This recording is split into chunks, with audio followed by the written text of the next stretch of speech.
El poder creador de la mente, la altura de un patrón, deberá caer por su propio peso. Todo lo que esté conforme a la verdad deberá imponerse siempre. El tiempo está cerca. Nos encontramos en la mejor época de la historia. Vivimos la época de unificación de todas las personas y de todas las cosas con el siempre presente.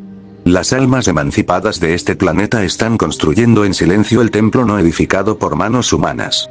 Este libro pretende explicar que el alma debe descubrir por sí misma que se encuentra en el centro de un eterno poder creador que, al imponerse a través de su propio pensamiento, le devuelve glorificado todo lo que piensa. Si esta obra puede hacer que un solo individuo comprenda que la mente del universo, la única que existe, es su propia mente, que también es suyo el poder creador que existe en ella, que la manifestación de esta mente representa su propia individualidad, que el amor, el poder y la paz de esta mente se encuentran dentro de sí mismo, entonces no habrá sido escrita en vano. El poder creador de la mente, la altura de un patrón, deberá caer por su propio peso. Todo lo que esté conforme a la verdad deberá imponerse siempre. El tiempo está cerca. Nos encontramos en la mejor época de la historia. Vivimos la época de unificación de todas las personas y de todas las cosas con el siempre presente. Las almas emancipadas de este planeta están construyendo en silencio el templo no edificado por manos humanas. Pretendo explicar que el alma debe descubrir por sí misma que se encuentra en el centro de un eterno poder creador que, al imponerse a través de su propio pensamiento, le devuelve glorificado todo lo que piensa. Si esta obra puede hacer que un solo individuo comprenda que la mente del universo, la única que existe, es su propia mente, que también es suyo el poder creador que existe en ella, que la manifestación de esta mente representa su propia individualidad, que el amor, el poder y la paz de esta mente se encuentran dentro de sí mismo, entonces no habrá sido escrita en vano. No estamos ocupándonos de ideas, porque las ideas solo son la expresión del propio condicionamiento, de las propias limitaciones. Arguir sobre ideas, quién está en lo cierto y quién equivocado, es por cierto completamente vano. Más bien exploremos juntos nuestros problemas. En vez de ser espectadores, como en un juego que se está desarrollando, participemos cada uno de nosotros en estas discusiones, y veamos si podemos penetrar muy profundamente en nuestros problemas, no solo los problemas del individuo, sino también de lo colectivo. Creo que nos sería posible ir más allá de las murmuraciones, del parloteo de la mente, más allá de las exigencias e influencias mundanas, y descubrir por nosotros mismos lo que es verdad.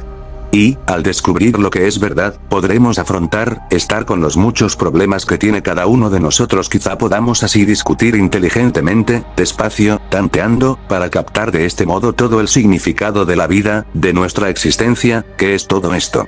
Y creo que eso es posible solo si podemos ser muy honestos con nosotros mismos, cosa que es bastante difícil. La mano del progreso eterno quita las telarañas de los rincones del tiempo y, una vez más, revela a la raza humana los misterios del ser. Como no hay nada nuevo bajo el sol, el faro de la verdad ilumina solo lo que pocos han conocido a través de las generaciones. Ha llegado el momento en que esos pocos se conviertan en muchos.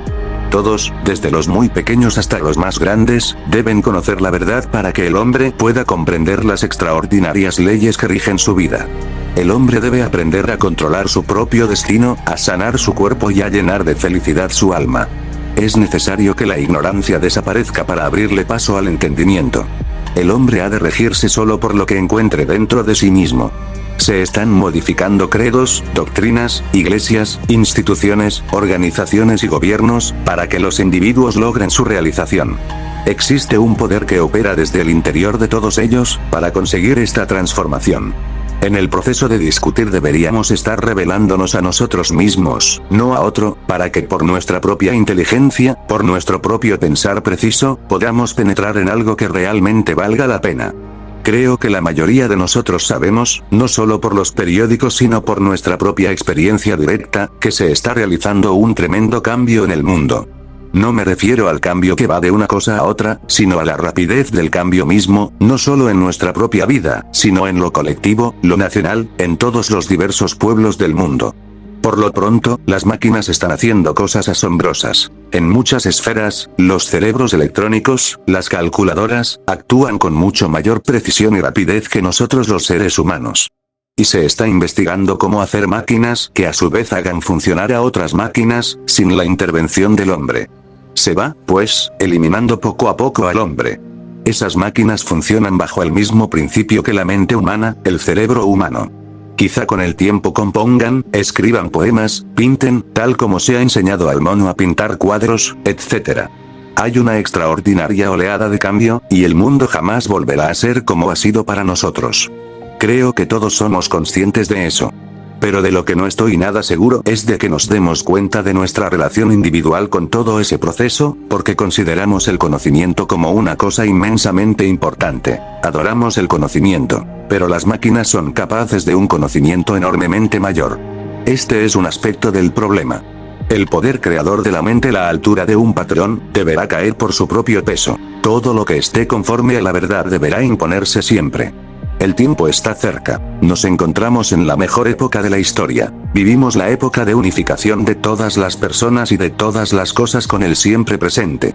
Las almas emancipadas de este planeta están construyendo en silencio el templo no edificado por manos humanas.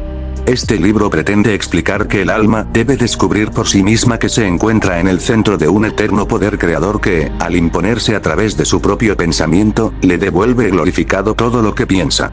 Si esta obra puede hacer que un solo individuo comprenda que la mente del universo, la única que existe, es su propia mente, que también es suyo el poder creador que existe en ella, que la manifestación de esta mente representa su propia individualidad, que el amor, el poder y la paz de esta mente se encuentran dentro de sí mismo, entonces no habrá sido escrita en vano. Este libro ayudará a simplificar y a sacar a la luz algunos de los misterios y significados más profundos de la vida. Luego tenemos la existencia de todos los tipos de comunismo, fascismo y todo lo demás. Observa uno la enorme, la aplastante y degradante pobreza de Asia, y a los seres humanos buscando un sistema que resuelva el problema. Pero el problema sigue sin resolver, debido a nuestros puntos de vista limitados, nacionalistas, porque cada país, cada sistema quiere dominar. Me parece, pues, que para hacer frente a todos estos problemas desde un punto de vista totalmente distinto, es necesaria una revolución fundamental, no la revolución comunista, socialista, norteamericana. ¿O tenéis en efecto una experiencia de algo como un todo, como una cosa total? ¿Hay entonces un centro desde el cual ello es experimentado? ¿Queréis experimentar la totalidad de la mente, verdad? ¿Queréis experimentar lo que significa el sentir total de la vida, el sentir total de no aferraros a algo? Pero, ¿cómo vais a saber qué es la totalidad de la mente? La experiencia siempre es en términos de lo conocido, ¿no es así? Y si nunca habéis experimentado la totalidad de la mente, ¿cómo vais a conocerla? ¿Veis el problema? Por favor, no os limitéis a sentir, porque hay mucho implicado en esto. Como sabéis, cuando voláis de un sitio a otro en un avión, allí está la Tierra a 10 o 12 mil metros bajo vosotros. Y cuando pasáis a través del Pakistán, Persia, el Oriente Medio, Creta, Italia, Francia, Inglaterra, Norteamérica, etc. Sabéis que todo está dividido, con las divisiones artificiales creadas por el hombre. Pero existe el sentir de la totalidad de la Tierra, de toda esta Tierra que es tan extraordinariamente hermosa. Ahora bien, para sentir la naturaleza de esa totalidad, ¿podréis experimentarla en términos de lo que ya habéis conocido? ¿O es algo no experimentable en términos de reconocimiento? ¿Acaso esté avanzando demasiado rápidamente en la cuestión? Preguntémonos, pues, de nuevo, ¿qué es la mente? Entremos en esto, desarrollémoslo. La mente es la capacidad de reconocer, de acumular conocimientos en forma de memoria. Es el resultado de siglos de humano esfuerzo, experiencia y conflicto y de las actuales experiencias individuales en relación con el pasado y el futuro. Es la capacidad de idear, de comunicar, de sentir, de pensar racional o irracionalmente. Existe la mente que se siente afable, tranquila, serena, y también la brutal, implacable, altanera, arrogante, vana, que se halla en un estado de autocontradicción, empujada en distintas direcciones. Es la mente que dice, soy inglés o norteamericano o indio. Existe la mente subconsciente, lo profundo colectivo, lo heredado. Y existe la mente superficial, que ha sido educada de acuerdo a una cierta técnica, a un código de conducta, acción y conocimiento. Es la mente que busca, que solicita, que quiere permanencia, seguridad. La mente que vive de esperanza, pero que solo conoce frustración, fracaso y desesperación. La mente que puede rememorar, recordar. La mente que es muy aguda, precisa. La que sabe lo que es amar y querer ser amado. Seguramente, todo eso es la totalidad, ¿no es así? Esa es la mente que vosotros y yo tenemos, y los animales también, aunque en mucho menor grado. Y luego está la mente que dice que tiene que trascender todo esto, que debe llegar a alguna parte, que debe experimentar una totalidad, una cosa atemporal, inmensurable. Así pues, todo eso es la mente. Nosotros la conocemos en segmentos, cuando estamos celosos, irritados, llenos de odio. O nos damos cuenta de ella en la autocontradicción. O hay sueños, insinuaciones, intimaciones del pasado. Todo esto es la mente. Es ella que dice, soy el alma, soy el Atman, el yo superior, el yo inferior, esto, aquello y lo otro. Es la mente que está atrapada dentro de los límites del tiempo, porque todo eso es del tiempo.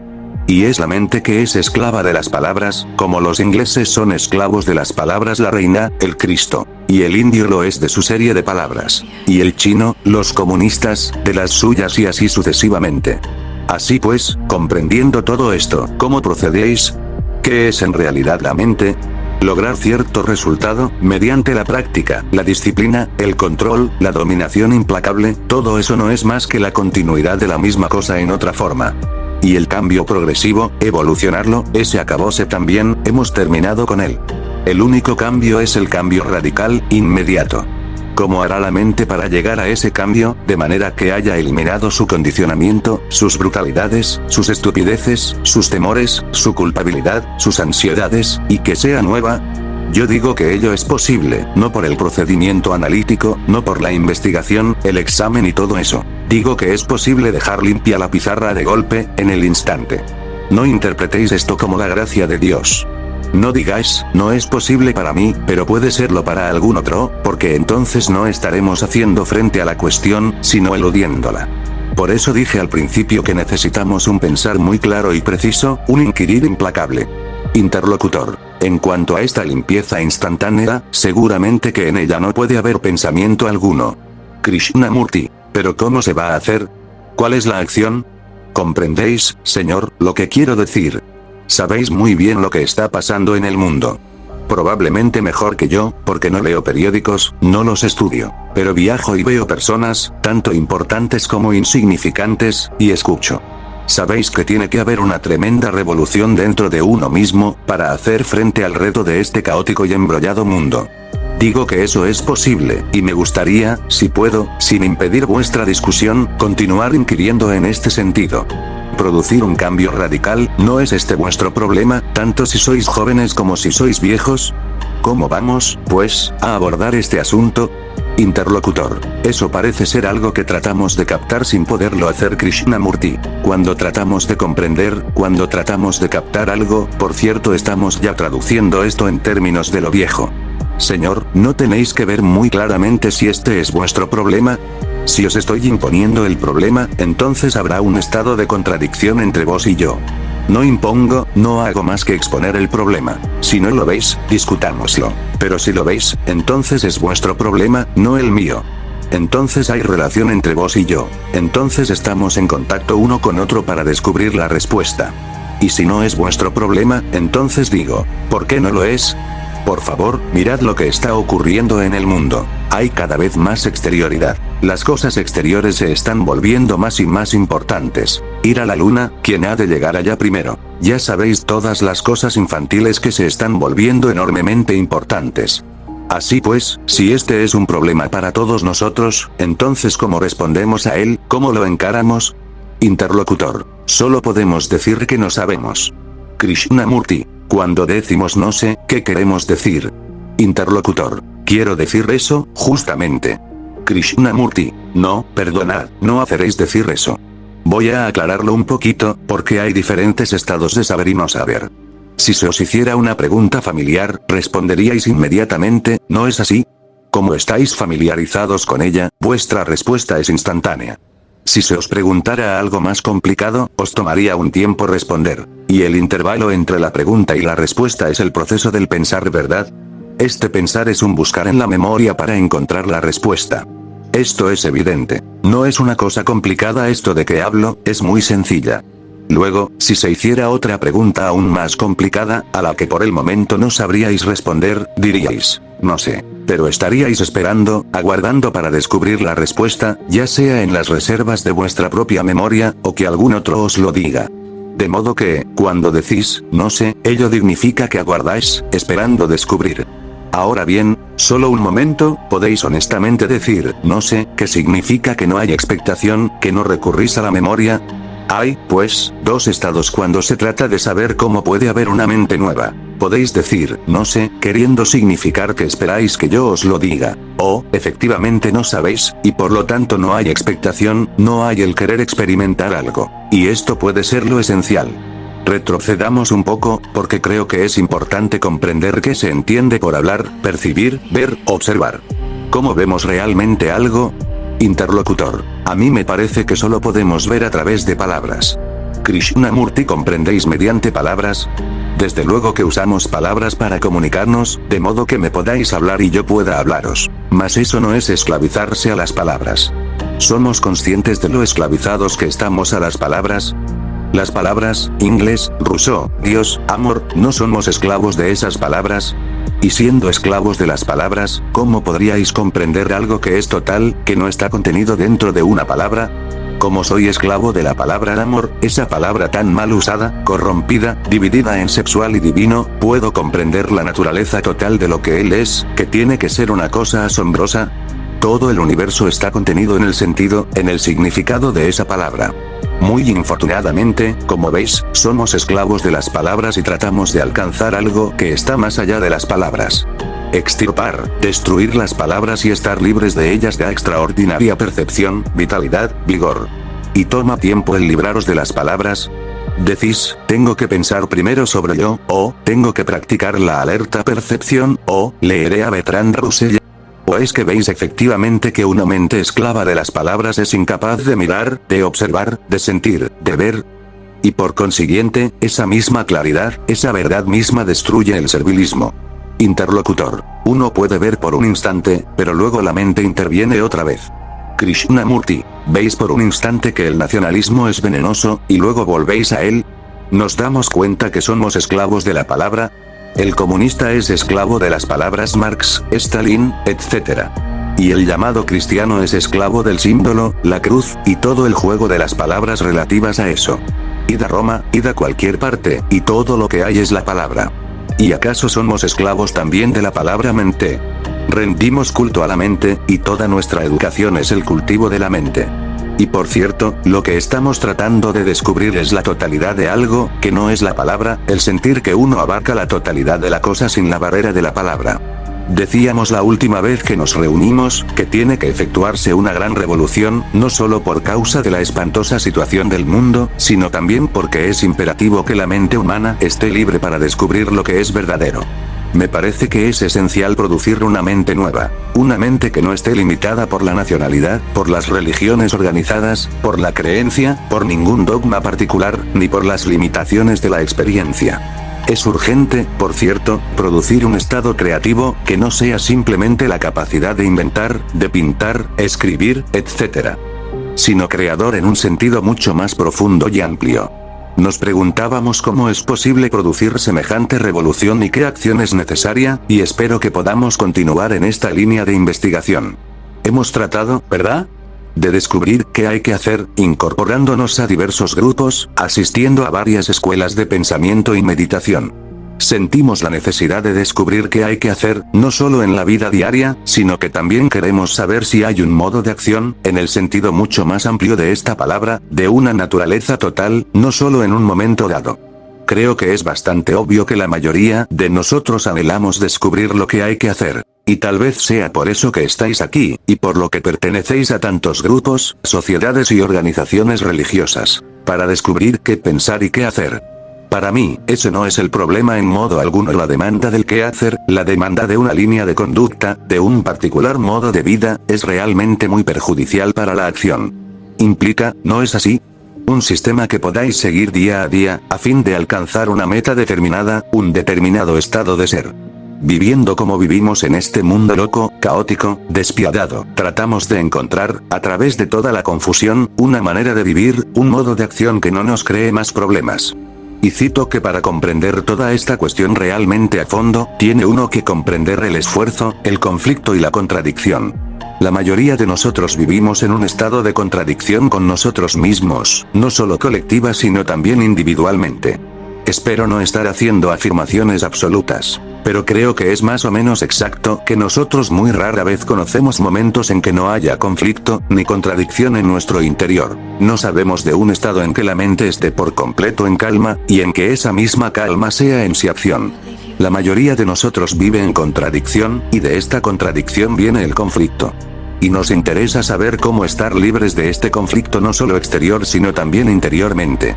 Si podemos discutir y seguir adelante desde ahí, quizá podamos encontrar una acción que no es meramente una reacción. Para la mayoría de nosotros, la acción es reacción. Y es posible actuar sin reacción y, por tanto, no crear contradicción dentro de nosotros mismos. Espero estar expresándome claramente. Me gustaría que discutiéramos esto.